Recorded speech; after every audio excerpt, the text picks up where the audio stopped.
Hi guys, good morning. Ayan guys, pangalawang araw dito sa isla namin. Yun. First time pong sasama sa laot. So magpe-prepare kami ngayon ng mga gagamitin namin. After 15 years guys, sama ulit ako sa pangingisda. Dito ako mamumuhay sa simpleng buhay. Guys, ayusin namin. Tulungan ko yung mama ko mag-ayos kasi ito yung gagamitin namin na pang isda. Ito rin yung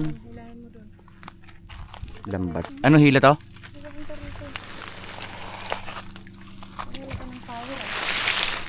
Yan.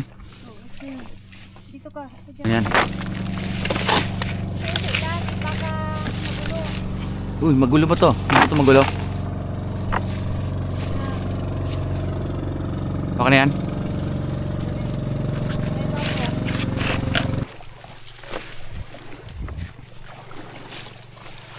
So, yung camera ko pwede naman siyang ilagay sa may ulo kasi bumili ako ng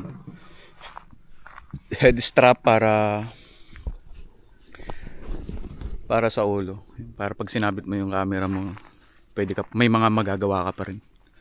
So, antayin ko lang yung papa ko kasi papakain pa at saka naglilinis ng baboy. Pagkatapos niya, aalis na rin kami. Ayan guys, so nag-aayos na si papa ko ng makina kasi mangingisda na kami. Sana kahit papano may mahuli kami pang daing. Ayan, 3 lang kami. So guys, dito guys sa probinsya namin, kasi sa isla namin, ganitong bangka guys, napakagagaling ng mga tao dito mag-balance. Walang katig, ganito lang kaliit yung sinasakyan namin, pero 3 kami, tapos may lambat pa. Ayun, nakaka-impress nga eh. So, ayan, antay-antay lang konti kasi kinakabit ng papa ko yung hélice ng bangka. Medyo ano to, mahangin pero carry naman ng bangka namin. So, ayun. After 15 years guys, first time ko ulit sasama sa pangingisda. So, ito yung pinaka namimiss ko dito, yung mangisda. So papakita ko rin sa inyo kung ano yung klaseng isda ayun, bubuhay sa amin dati, lalong lalo na yung maliliit pa kami. Talagang klase ng isda na nag-sustain para nagsusurvive kami sa araw-araw dito. Pagkain, gasolina, simple lang buhay dito. So, let's see kung anong mga mahuhuli namin. Sana makarami kami para may pambili kami pagkain.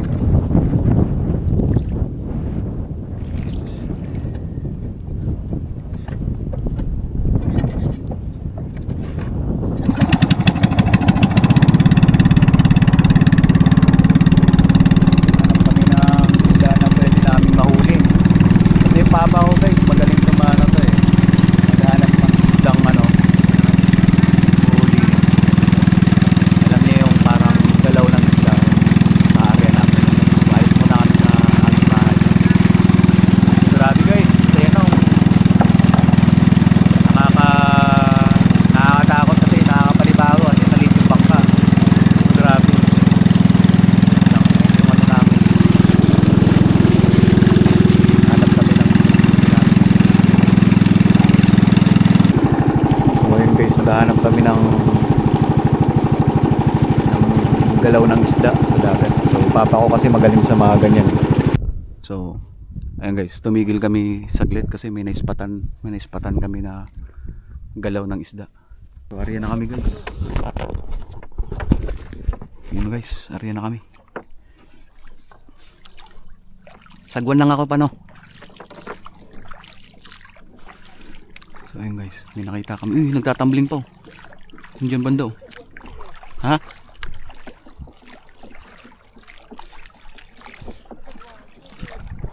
Tudo ba? Baka mabali itong sagwan na to. Malaki pa. Malit-lit nito eh. Guys, minamadali namin kasi kailangan namin bilisan ng galawan. maayusin yung pag-arya may walang sabit kasi lalakasan ko to.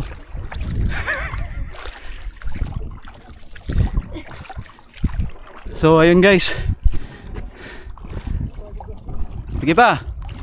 So nakakulong na rin naman tayo. So nakakapagod guys, pero okay lang, ganito yung ginagawa nito sa araw-araw. So ayan, kailangan mabilis yung pagsasagwan, makulong namin yung kawan ng isda, ganun. Guys, alam nyo guys, ito yung ginagamit namin guys, kaldero to, tinali sa kawayan. Tapos ito guys, malakas to guys. No? Taan yan guys, ayoko, mama ko kasi sanay sa ganyan. So palit kami ni Papa kasi papaanda rin niya yung papaanda rin ni Papa yung makina para mas mas mabulabog yung isda.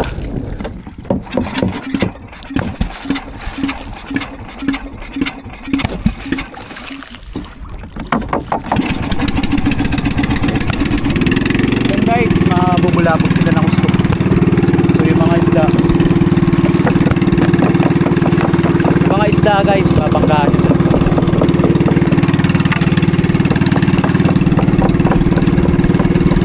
Guys, sana may mga sumabit sa lambat namin isda kasi ayun guys, ganyan lang guys ginagawa namin. Kailangan bulabugin yung dagat para magbanggaan sila sa lambat.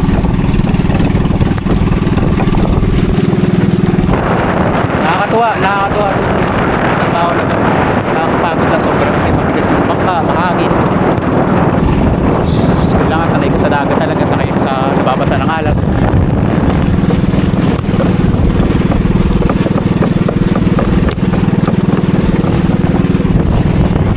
Sabit ko muna sa ulo ko ulit yung para mas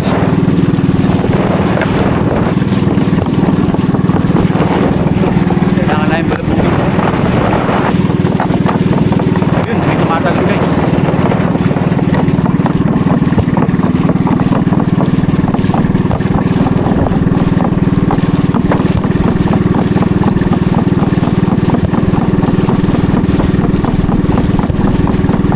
Ganyan lang guys, kailangan na yung bulabugin para kahit paano may mga guys. Patayin ko muna para maubusan ako ng battery. So ayun guys, tapos na kami bulabugin yung karagatan para bumangga yung mga nahulihan. So ngayon babatakin na namin kami ni Papa para saan na ako? Di tama itong babatakan namin? Sa kabila? So guys, check natin guys kung nakarami bang huli. Tama yun guys. Guys, ito yung is another one. Bilis lang naman ito tanggalin guys. Pero hindi kami huli guys, hindi rin nawawalan. Kahit paano. Yun. So yan guys. Yeah, yan yung kabuhayan dito sa amin guys. Kabuhayan ng mga papa ko. Yun guys, oh. Kita nyo guys?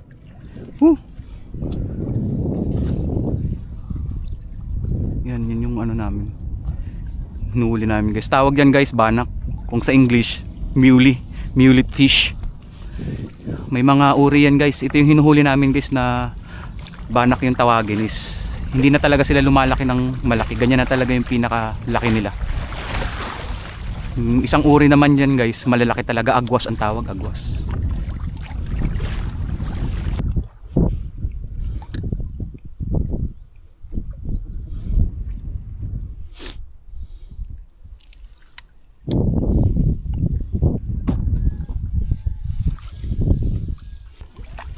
Guys, yun guys, oh. Kailangan mag-bless guys. Meron pa rin, tulad na ng lambat.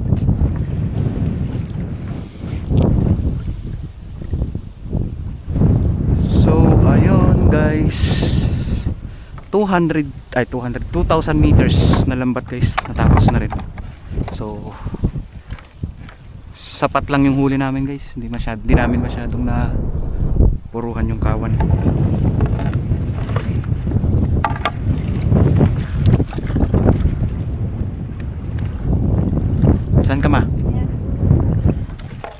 Oh. So, may natin tingnan guys kung gaano karami. Kakatapos lang namin sampa ng lambat. So, hanap ulit kami ng pwedeng mahuli aryahan. So, palubat na rin ng battery ng ano. So, sapat lang yung huli namin, sapat lang. And guys, nakadalawang arya lang, bagsak lang kami ng lambat namin. So, yung panghuling bagsak namin sa bahay na namin tatanggalin sa lambat. Pauwi na kami. Medyo yan oh guys, malakas yung alon, malakas yung hangin. Pauwi na kami guys. Yan makalakas ng alon guys, kita nyo guys, baka namin sa alon. Tampahan na ng tubig yan oh, tumatalog galing sa harapan. Malakas ng hangin, malakas yung alon. Tubig guys, makikita nyo guys, halos magpanas baka guys. Malakas ang hangin, malakas na alon. Tawag kasi dito sa bangka namin, lunday. Lunday ang tawag dito guys. Ayan, lunday lang siya, wala siyang kati guys. Pagalingan lang magbalan. Ang alon, grabe. So malapit na kami guys, malapit na kami sa bahay.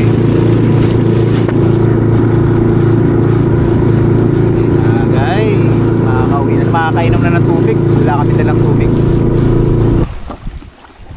Nakauwi din kami guys, nakauwi na kami. Medyo may punti pa kaming tatanggalin sa lambat.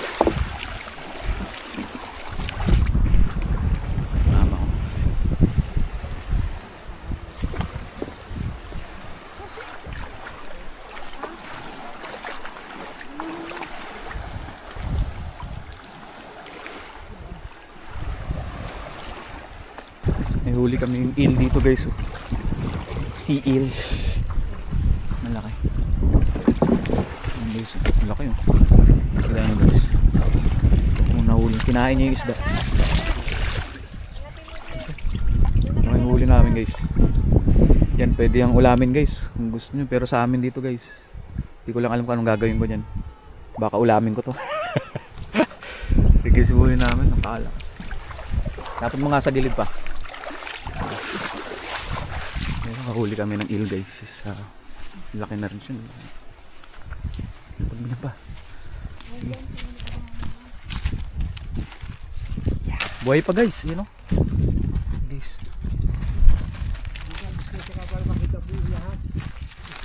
Hi guys. So ayun, kakatapos lang namin magtanggal ng isda. Galingin namin laot. Then yung tinanggal namin yung mga nahuli naming isda na natira sa lambat. Sobrang lakas na nga. Pero goods pa rin kasi meron pa rin kaming nahuli na sapat para daingin namin. So pakita ko sa inyo guys. So ito guys yung huli namin guys, ang banyera. Kahit saglit lang kami, nasa banyera din kami. Ayan guys, ayan. Ito yung guys yung mullet fish or banak. Sa amin tawag dito banak. Ito yung talagang hinuhuli namin. Yan, dinadaing namin, tapos pag natuyo na, bebenta. Mahal na rin yung kilo niya. Tapos may mga huli din kaming kanduli, yung malaking isda. Guys, malaki din yung huli. May mga malalaki ring isda guys, yung kanduli. So ito, yung isa dito guys, lulutuin ko kasi parang masarap siya gataan. So ayun muna guys, yung ginagawa namin, kakaliskisan, tapos dadaingin, tanggalan ng bituka. So ayun. Yung mga aso namin na nakabantay sa mga talsik-talsik, mga bituka, kumakain kasi ito ng isda eh. So, diba. Ayan, pusa namin yan. Mahilig sila sa isda kasi syempre exposed na sila ng bata pa lang sa isda. So ayun, abangan nyo pa bukas, sama ulit ako sa lahat. So first day, hindi kami nabigo kahit paano, kay isang banyera kaming isda na dadaingin namin. So yun guys, bukas, see you ulit bukas. Thank you.